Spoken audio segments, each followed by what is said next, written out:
tomorrow afternoon when the checkered flag falls, but certainly a great testament to their hard work from all the men and women on that team to put the cars on the front row and looking good so far in this race, but a long way to go. First and second at the moment with Seb.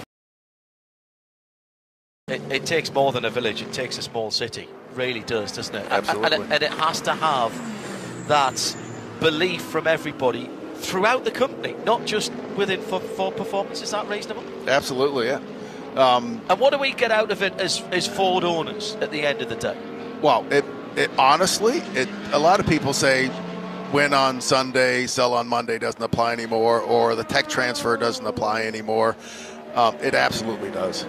We've got the data, the evidence that by being here in the racing, it helps us sell cars and trucks. But it's also the transfer of everything back. So we start with and it's two-way transfer. It's a never-ending two-way transfer. So when we developed this new 7th generation Mustang, and we had the Mustang Dark Horse, and we knew that was going to be a road legal variant, that Mustang Dark Horse served as the homologation basis for both our Mustang GT4 and our Mustang GT3, enabling them to be great race cars. But then we take it back, and what you see is the Mustang GTD as a road car, which came about because of the Mustang GT3 program.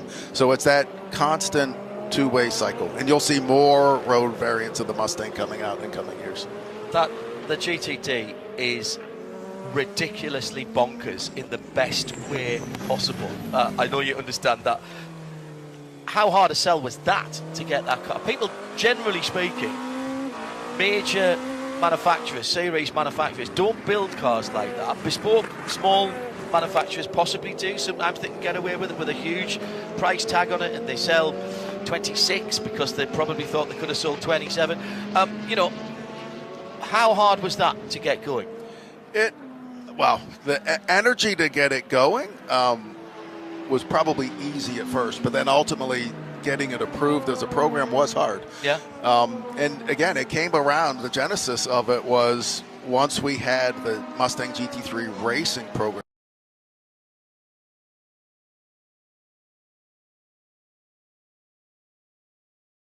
going, and when people saw images of it with what we were able to do with fender vents, with a track width, with the rear wing, the direction from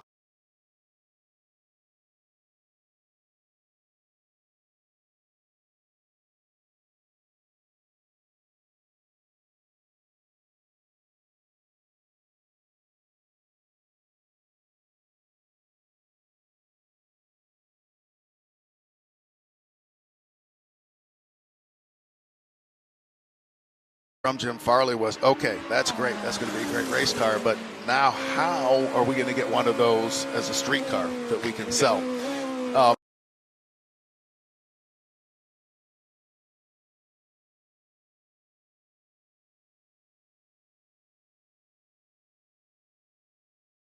Now, Skunk Works actually had a multimatic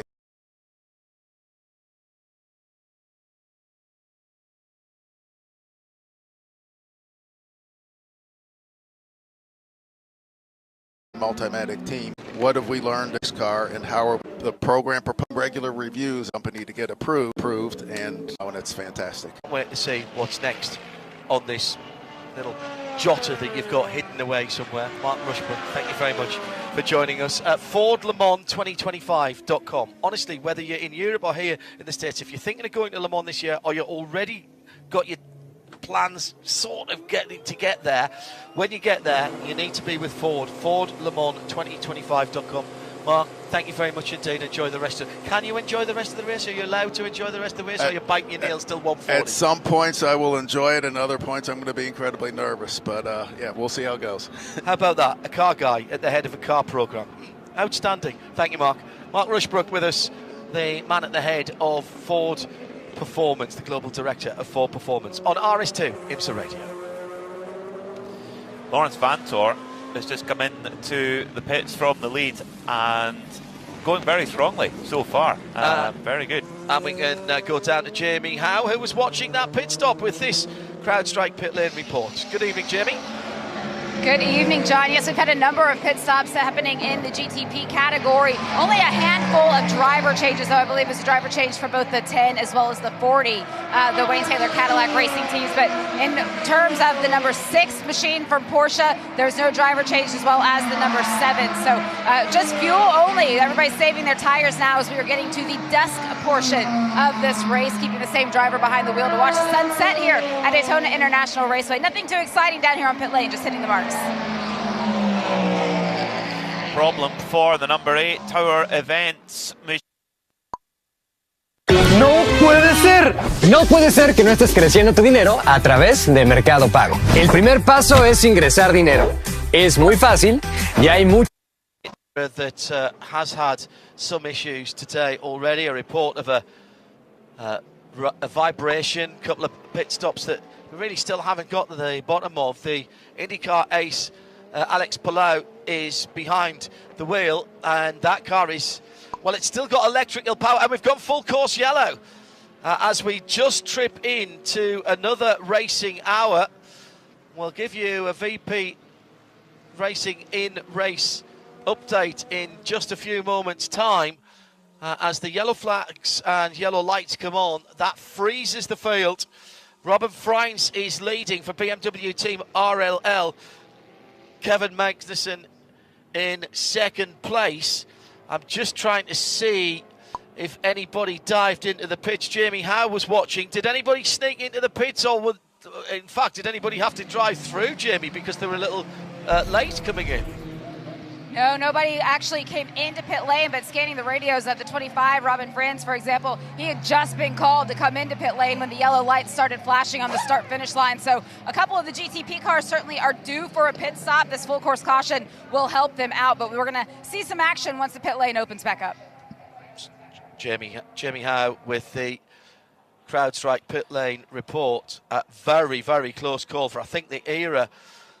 Riding up on the curb for Freins as he came out of the turn 5 area. Oh, that's the 93 of Palou. Excuse me, of Alex Palou. So it looks like, it looks like there's just done a drive shaft. Just some sort of technical problem. Yeah, for the 93 Acura, just pretty sudden, and Palou actually worked the wheel back and forth a little bit as he exited off the edge of that curb, and yeah, he's looking confusingly at the dash at the moment, and this is almost a bit of deja vu, because last year, okay, with a different team, but still the Acura, the 40 Acura last year of Wayne Taylor Racing at the time, remember Louis Delatraz parking right at this exact spot with an issue, a technical issue, which he ended up having to jump out the car, press a switch on the outside of the car, then jump back in again. So I wonder for poor old John Ferrano, that 93 Acura going slow just caught him out there a little bit. Left rear broken. There's an issue on the left rear. I thought it was a drive shaft or something like that from what we saw from inside the cockpit. The camber is wrong on the left rear. I'm not a suspension engineer by any stretch of the imagination, but I'm going to say that's an upright or a drive shaft that's gone as he came out riding the curb out of the Western Horseshoe. Now, the AMR safety team are there to flat tool that car, but it's tore out as well. Oh, that is very, very unfortunate. We've had a couple of cars, or at least one car, in for emergency service while we've been trying to decipher this. Jamie, how is our eyes and ears? Who came through past you, Jamie? That was the number 60, the sister car, had to come in for emergency service. They were too low on fuel, so they're going to have to come back in once the pit lane does open. But that was the one. We also just had the Heart of Racing team. They just came in for emergency service as well. Emergency service being a 5-second fuel splash or having something fixed. Now, will this tool, or is the left rear going to start steering? No, it's okay. Alex Palou in the cockpit of that car, and it's frozen at the moment with the pits being closed. So, as we said, it's the two Team RLL cars which were due into the pits, so they'll be on fumes at the moment for Robin Freins and Kevin Magnussen. Scott Dixon in and out for a splash of fuel, no longer than 5 seconds. And then it's Lawrence Vanthoor as the first of the two Porsche Penske cars, run 4th and 5th. Felipe Drogovic for Whelen Cadillac, then Nico Pino for Proton, Ricky Taylor and Kamui Kobayashi 8th and 9th for Cadillac Wayne Taylor Racing, Pascal Verline, and Jamie listening in to the communications of the BMW M Team RLL. What's going on with the leader? It sounded quite fraught there from the snatch I got. What did you hear? Well, Robin Fryans is reporting back to the team saying, I am now showing energy low. So the telemetry inside of the car is telling him he cannot use any positive energy, but it's the exact same case for the sister car, Kevin Magnussen, aboard right now. The two on the exact same pit strategy. Both of them were meant to make the call to pit lane just before this full course caution. So when you say running on fumes, John, I think you're absolutely right.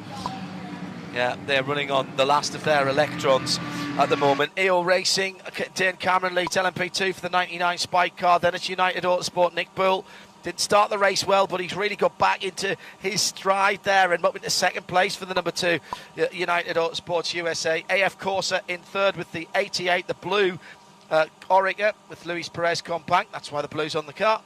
The top 6 made up by United Autosports number 22 and Dan Goldberg. Aero Motorsports Ryan DL, the number 18, having a quite eventful race so far. Then Ben Pedersen in the PR1 Matheson car. In GTD, in the Pro category, it's still the 2 Fords, as we had Mark Rushbrook in a few moments ago. Dennis Olsen from Seb Prio, Marco Mappelli for Pfaff Lamborghini is third, Antonio Garcia and Nicky Katzberg. 3 and 4 Corvettes are in 4 and 5 positions. The top 5 made up by Paul Miller Racing's Augusto Farfus in the number 48. And last but by no means least, GTD, Wright Motorsports seem to have been in the lead of this race pretty much from the start. The green and yellow cars got Can Guven, Turkish driver, behind the wheel of the number 120, Parker Kligerman, everybody's favourite circle track driver, smashing lad, been one of our listeners for a very, very long time. Ford Air Racing Lamborghini Huracan, the number 78, and Marvin Kirchhofer in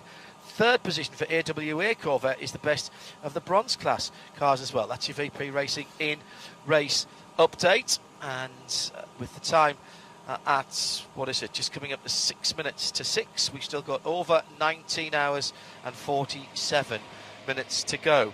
It is coming round to official sunset. We're just around about 10 minutes away from official sunset. This is our second full course caution of the race. I was looking at Peter for clarification on that. Hang on, I have that. It's either second or third. No, it's only 2. This is the second one. We had the first one. Yes, you're quite right. Yes, yeah, it was. We had yes. the first one at 13:48 local time for 23 minutes in there. Hello to everybody who mentioned having Mark Rushbrook here, particularly Stu Elkins. Great extended interview with Mark. Ford's commitment to racing over the last few years has been fantastic to see, and the Mustang Challenge has been a triumph for a manufacturer of attainable, not just aspirational cars. Very well said, Stu. Pits open for prototypes. In comes the 24, and indeed it will be the 25 BMW, excuse me, and the 99 AO Racing LMP2. I think there'll be a sigh of relief down at RLL. Jamie Howe is watching this one. Yes, and this is a nice, clean, fuel-only stop for Robin Fryans. He'll stay behind the wheel of this beautiful BMW that is a little worse for the wear in these early stages of the race. A ton of Michelin rubber out there around the racetrack, dirtying it up. Crew member up on the hood of the car, cleaning off that windshield right now. The sister, number 24, also on pit lane right now. Looks like they're going to get a fresh drink bottle for Kevin Magnussen, so he'll stay behind the wheel of that machine as well. Very similar service, just fill it up with fuel as much as possible, save those Michelin tires for later on, make sure they can see going into sunset, and it'll be a quick stop for both of these prototypes. So, I mean, the yellow coming out, it wasn't ideal there really for both of the BMWs, because all of their rivals, bar the 60 Acura from Irish Tank Racing, had not long pitted, although interestingly the number 6 Porsche Penske Motorsport car of Kevin Escher's decided to come in and top off and take an opportunity there, but Lawrence Vantor for the number 7 car staying out. Ryan Marine is watching LMP2 pit stops. Yeah, a couple of callers here, including AF Corsa. Luis Perez Compact stayed in the car. Both of the United cars came in, as did the AO Racing Spike the Dragon machine. Everything clean, everything nominal. Didn't notice any driver changes. Now I watched the PR1 Matheson car roll out. About 15-20 minutes ago, I had a couple of notes on LMP2, but you guys were in that great conversation with Mark Rushbrook. I didn't want to interrupt, and they could wait, so just to pass those along now. The Pratt & Miller LMP2 a couple of stints ago got hit up the rear when James Rowe was driving, and they had to assess the rear deck lid on that car. They elected to keep it on. They determined that the damage was just nominal at best and really nothing that needed to be concerned about. The other update is on the 11 from TDS Racing. That car's been behind the wall for nearly 2 hours now. It's a gearbox issue. They're working on getting it fixed. That car is not retired. They're trying to get that car back on track, but they still have quite a lot of work to do back in the garage area. Thank you, Ryan. If you are just joining us this Saturday evening, coming up to 6 o'clock, we are moments away, 2 minutes away from official sunset, and then we don't see the current bund, the sun, again until 7:15 tomorrow morning. Well over 13 hours and 16 minutes officially from sunset to sunrise. Pretty much exactly again what we had at the Dubai 24 hours a couple of weekends ago. The difference in place in the world, just even it back up again. Beautiful sunset off to our right. Here comes the leading Fords into the pits as it's now open for the GT categories. Jamie Howe. And these are full service pit stops down here at Ford Performance. And right now at the number 65, the GTD Pro leader, Dennis Olsen, getting out. Christopher Mees getting behind the wheel before new Michelin tires. The sister number 64 right behind them. A driver change there as well. So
Jamie Howe with the 63, not the 63. Tell me which car it was again. just watching a couple of the late callers to pit lane. Number 45 from Wayne Taylor Racing. They were just on pit lane. Looked like they did a brake change at the front. Seems a little early for that, so I'm going to have to check in to see what was going on with that machine. Then the number 60.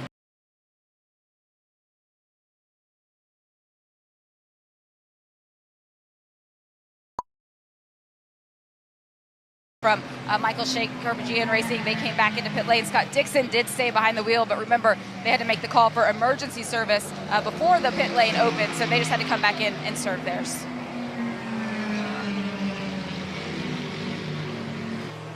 So the pace cars remain out under this full course caution, and the pits are open to all cars now to mop up their final stops, with Lawrence Vantor out front from Filip Drugovic. So that's a Porsche 963 car 7 leading the way, readying ourselves for the restart. Before we get there, let's hear from Ryan Marine with this CrowdStrike pit report. Yeah, eagle eyes by Peter just a little bit ago, pointing out the issue for the 75 Express team, and checked in with them real quick. They said the problem was an overheating issue. Hard to imagine on a day like today when it is quite cool, even under the heat of the sun. But they just were topping off some coolant. That's all they did with the hood up. Didn't cost them too much time, but they did kind of shrug their shoulders. What do you need to do to solve this problem long term? They're still trying to find an answer to that question. Thanks, Ryan. Yeah, it's a lot of the time is just trying to find out the deep issues, step by step, if you like, as you head through each of those pit stops. We're going to be reaching the end of this full course yellow then fairly shortly. PMAC. A big hello to the Scottish Marshals, who are headed by Paul Wilson, who are out officiating and what's it called, corner workering out at the Daytona International Speedway. That's a message that's come in from Terry. So we have a great band of marshals in Scotland at the Knockhill Racing Circuit. Great to see them coming stateside to take part in the action. Indeed so. I could wholeheartedly agree. I hope they're not the only circuit represented from the UK tuned in to this early opener to the global motorsport season. Still under caution for the time being, 19 hours and just under 38 minutes to go. Here's Jamie Howe again from the pit lane. I just wanted to go back to one of those pit stops that just happened, the number 45, the Wayne Taylor Racing, the Lamborghini machine. And I mentioned the fact that it looked like they were doing a brake change. That is, in fact, what was happening. I made my way down here. You know, the car's a little bit heavier than it was last year, and as a precaution, they're afraid that it's going to take, they're going to have to do another brake change. They said they're not sure they're going to make it to the halfway point the way they've been able to in the past. So they want to go ahead and get that one done, and then they'll see where they are the rest of the race. Thank you for that. And Ryan also busy at his end of pit road with, well, it's actually relatively quiet out there, but I know you've been hunting down a few stories, so a chance to clear those up as well before we go back to green. Ryan?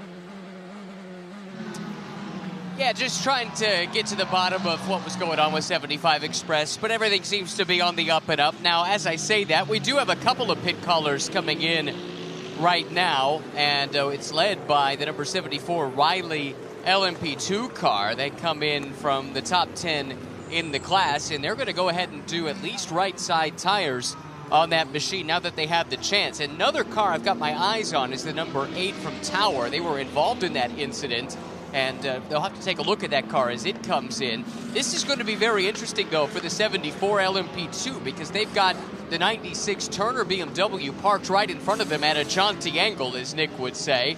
Now the Turner crew is trying to get that resolved, but they're going to need to do it relatively quickly because the 74 wants to get out.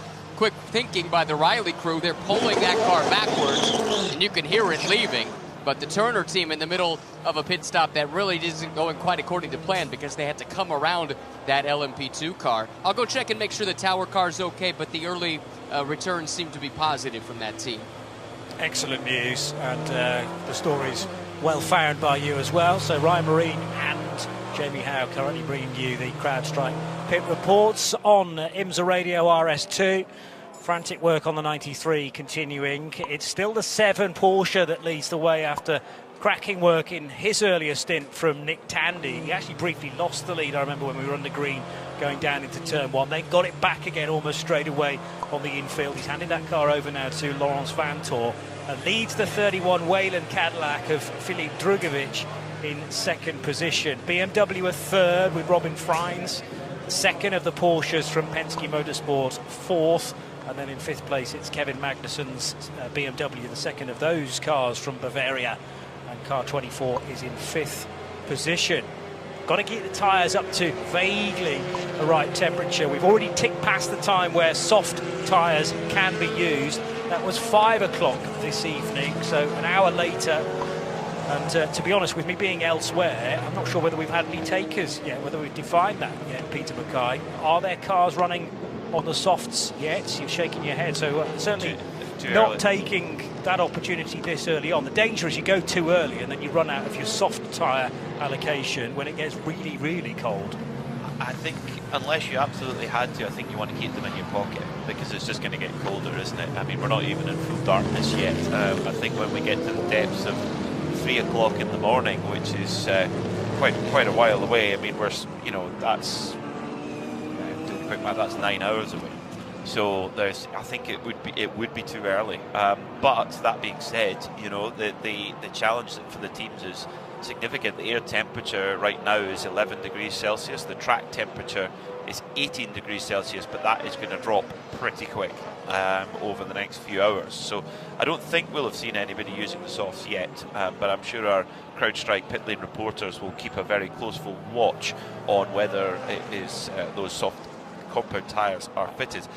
Porsche Penske Motorsport said in a conference earlier in the week that there was a good chance that they would use the soft, judging by the weather forecast at that point. Yeah. So we'll keep a close watch on it. They weren't taken up last year, I understand, but last year we had much warmer temperatures and indeed much more consistent temperature. I think we started off in pretty balmy conditions, didn't we? And the BMWs were very fast, but as it's got colder, the Porsches have actually just come to the front a little bit. Will that trend continue through the night? But of course, as we go back up towards 1:40 tomorrow afternoon, the forecast is to actually be warmer at 1:40 tomorrow afternoon than it was at 1:40 this afternoon. And all that stuff about tuning your car to the final 2 hours. I mean, even Kevin Estre from Porsche admitted that. So, yeah, it's great to have a strong car at 6 o'clock in the evening, going forward into the really cool segments of 2, 3, 4 a.m. But you need your car to be rapid with 2 hours to go at 11:40 tomorrow morning. The safety car lights are out again, so we're going to go back into green at the end of this lap with Laurens Vanthoor leading the train, and he is making sure that the field is backed up nice and tightly, and it's then all down to him as to when he hits the loud pedal. And he's allowed that pace car to disappear quite a way away into the distance as it peels off left now. There'll be a gap back then to the GTD Pros, who've been reordered, remember, according to the new rules this year. Although I noticed that there's some GTDs in amongst the Pros as well, so that will perhaps further complicate matters. Weaving, continuing, and now that Porsche hits the accelerator. Laurens Vanthoor seems to get a good away, but he's going to have the Cadillac for company as they hit the brakes. The Caddy goes out wide, maybe so it can cut back to the apex at turn 1, but can't get level with Laurens Vanthoor, who continues that good charge away from the caution. Now to its outside, here comes the Cadillac fully side by side, and a big lock-up in fact from the American car. What's the drive like off the corner? Pretty good. Halfway along, no more than that on the Porsche, and there is going to be a lead change at the kink with the 31 car now ahead of Laurens Vanthoor. So Filip Drugovich judged all of that to perfection. He needed the tyres to be good underneath him, and now the danger is that the Porsche might fall back further down to the rear of this pack, although it's side by side for third and fourth, I notice, and that is the 60 car on a charge of Scotty Dixon. So Dixon down the inside, he's up to third position now, and at the restart he was sixth. So the Acura car 60 really making hay.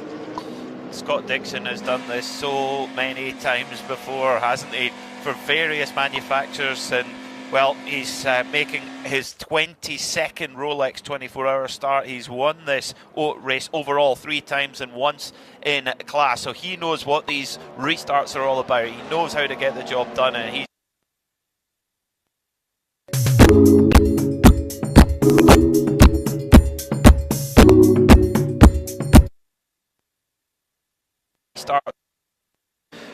that is the big hope for Marshank. 3 abreast GTD Pros into the Le Mans chicane, and the Aston Martin of Ross Gunn made a charge there for at least 1, possibly 2 positions. He's ahead of Nico Varrone, as again it's side-by-side action in amongst the GTPs, and the 40 car of Kamui Kobayashi on the inside of the BMW of the 24, Kevin Magnussen, and has got ahead of Magnussen as they slow for the international.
BMW, but he didn't give him a great deal of space on the international horseshoe exit. He's chasing down Dixie now, and the caddy getting very, very close on the brakes into the Western Horseshoe. So Dixon in the 60 ahead of Kamui Kobayashi, who is wanting to get into the top 4 as early as possible. He's again overlapping these cars half on the curb. That created quite a lot of tyre smoke because the car was not level on the road. And is that a lead change in GTD Pro? Yes, it is, because around the outside will go Jesse Krohn in the 48 BMW to take the lead away from Ford Mustang of Chris Meese, 65. Fantastic stuff. This is why the restart system, the full course yellows really work here in IMSA. You get these battles just interjected into the middle of the race, always battles to watch, and wow, there's brilliant stuff. And isn't it great to see Kamui Kobayashi back in at the Rolex 24, back in IMSA, driving with the Wayne Taylor Racing Team, which he's won this race with before on 2 occasions. In fact, ironically, the driver he's just passed, Scott Dixon, he won it with him in 2020. So it's great to see the Japanese star, who's just a master at the wheel of a prototype sports car. But in GTD Pro for BMW, I mean, with their brand new M4 GT3 Evo moving to the front of the field with Jesse Krohn on board, going past the Ford Mustang of Chris Meese, fantastic. Remember, that BMW M4 Evo, it's raced twice and it's won twice, at the Dubai 24 hours and the Abu Dhabi 6 hours. Yeah. Can it make it a treble? A 100% record so far since the Evolution version of the M4 came in. And to answer your question, absolutely it could, because it's back to the front, driven expertly by Dan Harper a little earlier on, the 48 car, and then it was handed over to Augusto Farfus. Now Jesse Krohn at the wheel of Finland. So Connor Di Filippi are the top 3 in GTD Pro. And let's break away. In fact, let's not break away from the action, because we're about to have an overall lead change by side into the Le Mans chicane. And who's going to break later? It is the Porsche of Kevin Estre. So Porsche now back to the front at Daytona, but with a different car. The 7 led earlier on when Nick Tandy was fighting with all sorts of different machinery through the course of his stint. Kevin Estre in the 6 car, the sister Porsche 963, now in front of that Cadillac of Filip Drugovich. Meanwhile, waiting patiently, Jamie Howe with this CrowdStrike pit report. Casper Stevenson. What an exciting race up front. Yes, I'm just walking down to the number 27, the Heart of Racing team, just to catch up with Casper Stevenson. He just got out of the car. The team representative just sent me a text message, said he'd be down here for just a couple of more minutes before he went back to the motorhome to get some rest before having to get back behind the wheel. So let me see if I can find him. I'll let you know when I have him for certain, all right? For sure, that's great. It'd be brilliant to hear from him. And we'll try and find an interval in this action to catch up. as towards the Western Horseshoe, Cadillac of Drugovich now under pressure from the Cadillac, which is rising its way through the order. Kamui Kobayashi. Scott Dixon has sort of stabilised the pace now in the Acura, having overtaken a number of cars. He went from 6th up to 3rd, now dropped back again to 5th in the 60 Acura. You've done brilliant work, Jamie. Here is Casper Stevenson you're chatting to. Yeah, so I did catch up with Casper Stevenson as promised, just getting out of that number 27 machine. His first race, not just here at Daytona, but first race in the United States, multi-class racing. What's your first takeaway? There's a lot going on for sure. And I'm looking forward to getting back out because I feel a little bit more confident now that I've got 2 stints under my belt. But yeah, it was a good first few stints. The car is still in good condition, so looks good for now. What do you know about endurance racing? I know you're going to go back and take a break in the motorhome, try and catch some rest, but what do you do in between stints as somebody who's never done this before? I think I'll try and get some sleep later in the night, but I for sure can't fall asleep now. Yeah, I'll try and get some rest in the RV. We got a nice RV. You don't get those in Europe, yeah, it's nice. Before you go and get that rest, the sun is starting to set now. It was getting dusk right before you got out. The headlights here at Daytona, the fact that everything is inside of this speedway, what is it like having to look in front of you and judge those mirrors also? Yeah, when I did my laps in the night practice earlier in the week, it's definitely quite hard with all the headlights. So I'll have to experience that in the next few stints. All right, well, it's great to meet you and great to talk with you. Get some rest, and we'll see you out here later. Thank you. Casper Stevenson chatting to Jamie in the CrowdStrike pit report. He's still only 21, the Londoner, and has he's already got a 24 hours of Le Mans under his belt. I can't remember how far that D-Station Racing Aston Martin got into the race, but this is his first experience of racing stateside. ELMS campaign last year as well. It's absolutely bonkers at GT Daytona. It always was going to be for pretty much the whole 24 hours, Peter Mackay, and there are cars everywhere we look. Yes, a Mazda MX-5 Cup race has broken out in GTD between the 34 Conquest Ferrari there of Cedric Cibarazoli, Aichan Guven in the 110 to right Porsche, and in there as well David Fuminelli, the number 70 Ferrari as well. That's the Inception car run by Optimum Motorsport. Why don't you throw into the mix number 12 of Jack Hawksworth in the Lexus RCF. The sight of Jack Hawksworth in that very distinctive Lexus in your mirrors, that just must give nightmares to people who to drivers in the WeatherTech Sports Car Championship, because it's just been a presence for so long, hasn't it? That Yorkshireman in that car. You feel like they'll be around forever. Well, they'd certainly like to be present up front and looking for a strong result at this stage, but we're not even 6 hours into a 24-hour race. This is all about staying in the hunt as much as possible, with Cedric Spirazzuoli leading in the GT Daytona class. We mustn't forget about GT Daytona bronze either.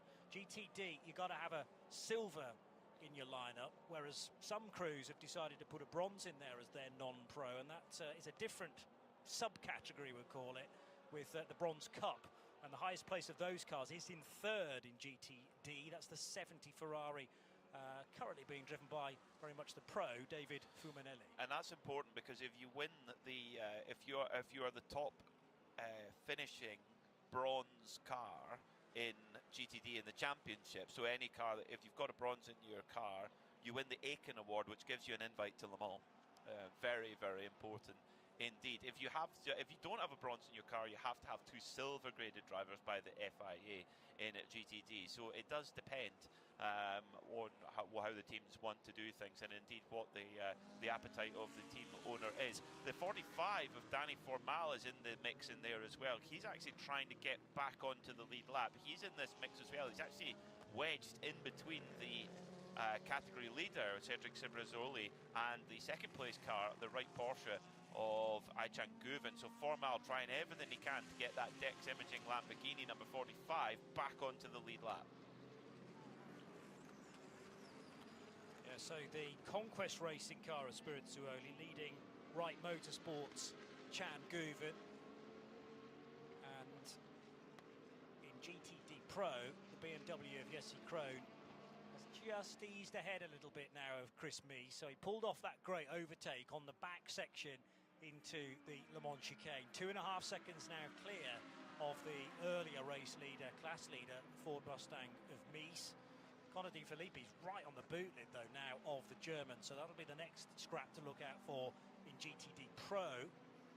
2 abreast, possibly even 3 abreast at times with these GT cars. And then imagine if you're a GT prototype driver and you suddenly turn the next corner and all these are right in front of you. My word, another headache. Into Europole competition, having to go really high, right up against the safer barrier through Speedway Turn 4 to get by a couple of scrapping GT Daytona cars. As the Mercedes works its way through as well. That's Kenton Cook, I think, gaining a spot, in fact, at the end of that lap. The Mercedes that Kenton drives, number 32, is up to 4th position now, GT Daytona.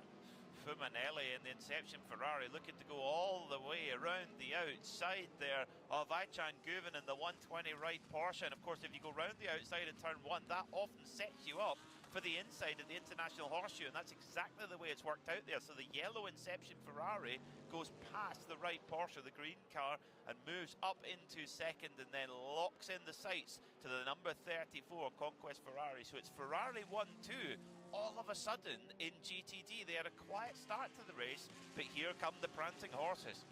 Yeah, not taking them a huge amount of time, and Ferrari almost doing what Porsche are up to in GTP, as in their cars appear to be a little stronger at nightfall as the temperatures cool off. But how relevant is that? Oh, there's the Porsche, the Salzburg Porsche race leader, trying to weave its way through traffic, and it cannot hold back. Kamui Kobayashi have found a much better route through the GTs. What was I saying about this bunching of the lower class cars? And I could tell Kevin Estre desperately wanted to get out of that and through the traffic, cars that, of course, he knows very well, but just balked, well, just caught, really, misjudged it. And Kamui Kobayashi went, well, forget that, the low line, I'm going to go nice and high and miss it all and take the race lead in the process.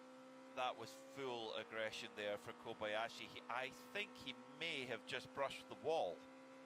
Coming out up there out of Speedway, coming out of turn 6 onto Speedway 1, I think that Dex Imaging, that amazing chrome car, maybe a little bit scuffed on the right-hand side. Perhaps our CrowdStrike pit lane reporters will keep a watch on that number 40 car when it takes its next stop. I think that paintwork might be a little bit past its best, but he made it through. So Kobayashi to the front of the race for Cadillac, for Wayne Taylor Racing, back with Cadillac. The Wayne Taylor Racing, 4-time winners of this race, of course, and all of those wins were with the Cadillac brand. So we know, we've heard from Wayne Taylor already on our CrowdStrike pit reports throughout the week that how delighted he is to be back with Cadillac, and I know for a fact he said many times in the past how happy he was when he signed Kamui Kobayashi on the first time. I'm sure he's equally delighted to have him back, especially since he's just charged to the front of the field right now. So 40, Kamui Kobayashi to the front with a second back already to Kevin Estre. Filip Drugovich a couple of seconds back, so Estre's unlikely to lose 2 places. He will be kicking himself because he got caught in that little pocket of GT cars coming out of Speedway Turn 1, and now having to get out of the throttle further back. That is the 5 car, which is going to be swallowed up by the BMW, which goes high. As you come out of turn 6, the natural thing surely is to stay down low to get the slingshot out of the corner, but the instruction in the driver's briefing is always, if you're in a prototype, you need to go high to clear the traffic, and that's happened twice now for a BMW and most crucially for the race-leading Cadillac. But sometimes when you're the second placed car, you have those extra few meters, that extra bit of time. I'm only talking split seconds, but it can pay dividends if you can just elongate that decision process. So many 50-50 moments in traffic, and of course this is when the traffic is at its most intense, because after a restart the GTPs are bunched together, of course so are the GTDs, so they all arrive quite quickly after 5 or 6 laps, and the GTDs haven't had the time to spread out, so and they're having big battles for the lead and for the podium position, so it's so frantic out there. And yeah, the number 5, Nico Pino, he was a little bit unlucky. He just got caught with a couple of GTDs having a bit of a skirmish, and that allowed Kevin Magnussen to pinch through. But then here comes Pino, who's going to return the favour. He tries to slip up the inside at the Western Horseshoe, but Magnussen holds it around the outside and then nips past the number 91 Corvette of Shane Van Gisbergen. Van Gisbergen being very respectful, giving good racing room there to Nico Pino coming through in the GTP prototype from Mustang Sampling, as the prototypes go up high to go round the GTD cars and make their way down towards the Le Mans chicane. Kamui Kobayashi, since moving into the lead, he's just nibbling a 1/10 of a second here, a 1/10 of a second there, and it's yeah, the gap's up to 0.7 of a second right now. Let's just get to Ryan in the pit lane for a CrowdStrike pit report, down with the 73 crew and James Rowe from that LMP2 car. That's right, that's the Pratt Miller entry, their first foray into LMP2. James Rowe, one of the drivers, and it's already been eventful for you. You were telling me earlier you've had some contact already, but the car's all right. Yeah, with a good sync going, we got up as far as P4, and that safety came out, so we took some fuel and extended. Just towards the end there, got a tap from the 18 in the horseshoe, spun us around, and they got a penalty as a result, but nonetheless we lost 4 spots. Gathered it back up, and Chris got in there, and he's been doing a good job. We had a few little things to jump through with some car issues and stuff, but thankfully we sorted that, and now we're on the lead lap, so it's all good. Your main program this year is Indy Next, step below IndyCar on the ladder system here in North America, but you're doing the endurance races this year in the WeatherTech Championship for Pratt Miller. How do you view these 5 races? How does this help you with your ultimate goal on the single-seater side, and then maybe thinking long-term with where your career could head in endurance racing? Yeah, no, it's, you know, when I got here on Friday for the Roar, it was the first time I had to fuel save and deal with traffic and tire management, different things, all skill sets that are required for IndyCar. So doing the 2 learning curves parallel to one another, hopefully they meet in the middle in a year or two's time in IndyCar.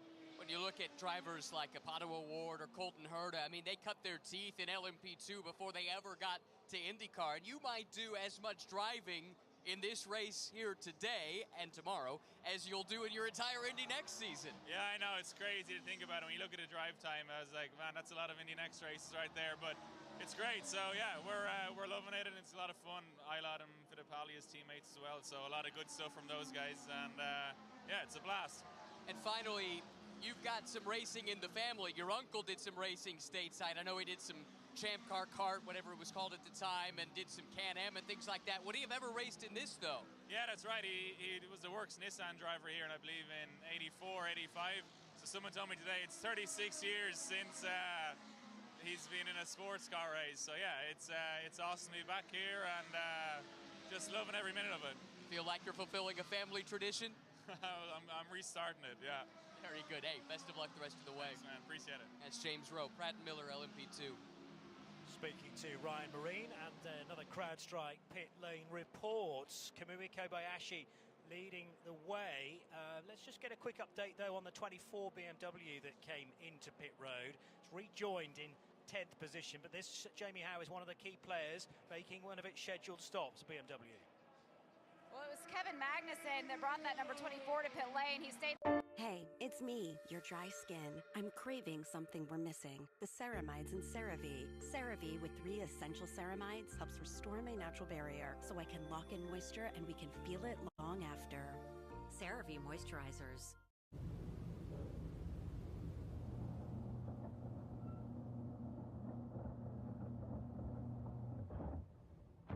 The door to the garage.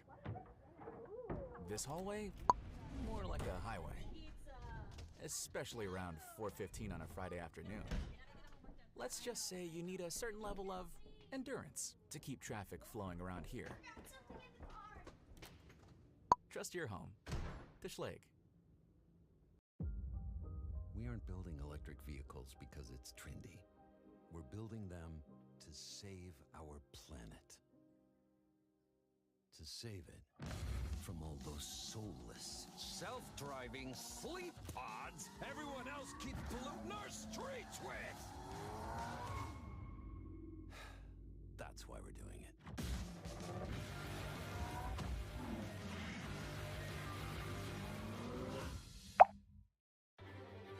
Win a bid. Win more bids. Use QuickBooks to get paid fast. Get paid fast. Manage and grow your business all in one place. Intuit QuickBooks, your way to money. Has slipped back to 4th position in the number 7 car. Then it's Robin Freins in the best of the 2 BMWs. 24's just pitted, remember. 25 is in 5th position. In LMP2, Dane Cameron leads in car number 99. The bright purple car with the Dragon detailing. Spike, as we know it, the AO racing car, 155 laps. Leading by a second from Matthias Besch in the PR1 Matheson Motorsport 52. Then it's Felipe Massa in the Riley example of the P2, number 74. GTD Pro has Jesse Krohn in the Paul Miller Racing BMW number 48, leading by just over 3 seconds over Christopher Meese in the Ford Multimatic Mustang 65. Conor Di Felipe in car 1, another BMW, is 3rd. Then it's Nico Varone for Corvette, car 4 in 4th position, and the 007 Aston in 5th of Ross Gunn. GT Daytona, so without the Pro suffix, it's the 70 car of David Fuminelli. So Inception Racing Ferrari now to the front. Remember, that's a bronze entered car as well. Ahead of Ayhan Chinguven for Wright Motorsports now in the 120 dark green coloured car. Cedric Spirizzuoli has slipped to 3rd for Conquest Racing, number 34. Then it's Kenton Cook in the Mercedes from Korthoff Competition, 32. And Tom Gamble for Heart of Racing Team and another Aston Martin in 5th place. That is the latest VP Racing in-race update. Just after 6:30, and we have just over 19 hours to go. 2 seconds the advantage for Kamui Kobayashi. You wait this amount of time in the race for one Irishman, as in James Rowe, and then another one appears on my shoulder. Declan Brennan is in the Ford Performance Broadcast Centre. Welcome. Welcome. I need to give you some context on James, Uncle James. Michael. Yeah. Because he won. Do you remember 1994, the Dallas Grand Prix, when the track surface broke up and it was 1 billion degrees? Mm-hmm. He won the Can-Am race that day, and Ken Tyrrell offered him an F1 contract. Off the back of it? Yep, but he couldn't do it. There was a clash with his, I believe, with his management and his Can-Am contract, which it's amazing. And motorsport is full of those when things happen at the wrong time or in the wrong order. You know, it's amazing. Sliding doors moment. Yeah, exactly. A total sliding doors moment. Speaking of sliding doors moment, I think that the door has slid in the right direction for you guys. You're loving your new toy, Gradient Racing. We are now. You've got, who have we got? Harry Tinknell at the wheel right now? We do. So remember when we talked yesterday about, on Thursday, about making decisions on the fly and having to change, call an audible, as they say in American football. Well, kind of we're in the middle of that process right now because we lost a lap. Unbelievably, Joey nearly got it back on his stint, and the issue was by the time he caught the leader, who was the 78, the Goldberg 78 Lamborghini, he run out of tyre. He couldn't get by him. So we then had a little bit of an issue getting in on that pit stop. So we lost all the time we gained. Harry has obviously, he was catching before the yellow, but the yellow and the way it worked, it allowed us to get the lead back. He is now absolutely got the bit between his teeth. We are the fastest GTD car on track at the moment. He is less now than 40 seconds behind the leaders. And if you told me that before this race started, that we'd be approaching the 5-hour mark and we were in this position, I'd have taken it. Absolutely. Let's just get to Jamie Howe for another CrowdStrike pit lane report. 19 hours and 5 minutes to go. Who you got, Jamie? Have a special guest down here on pit lane. You get a little bit of everybody from the world of motorsports when you come to the Rolex 24. Kyle Wyman, the Harley-Davidson factory rider, races here and King of the Baggers, part of the Daytona 200 weekend coming up in March. Kyle, this is your first taste of the Rolex 24 as a two-wheel rider. What do you think of four wheels around Daytona? Oh, I love it. I love all forms of endurance racing, especially, coming here to Daytona and doing the 200, many times, but, I've been a long time kind of sim racer in the Rolex, I guess, but it's really cool to finally see it in person, and just get fired up for when we come here during Bike Week in March. A sim racer for the Rolex 24. All right, what is your machinery? What do you pick to race? Oh, I think you got to start out in a GTD car for sure, but I think an LMP2 would kind of suit me. You know, coming from the superbike background, I don't know. We'll see. We'll see if I can find my way into four wheels here at some point. I know you're over there watching at the infield section. When you see the sports cars go around, the GTD, the GTP cars, do you take anything from it that you can apply to two wheels around here? Well, I mean, for sure. It's when you look at, you know, getting the car rotated, especially in an endurance race like this, you don't want to, you know, you want to take care of your tires, look after the equipment, and, you know, settle into a good pace. And, you know, the guys who can take care of their equipment and do it at a pretty fast pace are going to be the ones that come out on top with those watches. So, yeah, it's a lot of fun to watch, and there's a lot of similarities between what these guys are doing and what we're doing on the motorcycles.